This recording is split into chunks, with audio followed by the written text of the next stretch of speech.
Latest news update के लिए आज ही हमारे चैनल को सब्सक्राइब करें और साथ ही बेल आइकॉन को दबाना ना भूलें।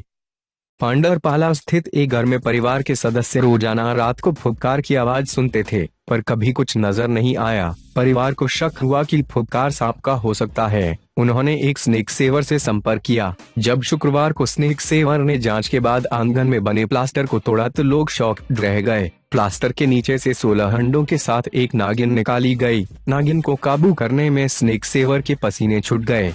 स्नेक सेवर बप्पी दा ने बताया कि जब परिवार के सदस्य उनसे मिलने आए थे और फुफकार की बात बताई, तब ही मैंने उन्हें बताया था कि आपके घर में सांप प्रजनन कर रहा है। उन्होंने बताया कि परिवार के सदस्य जब भी आंगन की ओर रात में जाते तो नागिन अपने अंडे को सिर्फ करने के मकसद से फुफकार लगाती थी। हालांकि सांप कभी दिख नहीं पाया, इसलिए परिवार के सदस्यों को ये समझने में वक्त लग गया कि आंगन में सांप पल रहे हैं। नागिन ने घर के आंगन में अपना ठिकाना बना रखा था। उसने 16 अंडे दिए थे, जिसकी वो सावधानी से निगरानी कर रही थी। बप्पी दा ने जब उसे पकड़ने का प्रयास किया तो नागिन ने अपने अंडों की सुरक्षा करते हुए काफी देर तक उनसे बचने का संघर्ष किया।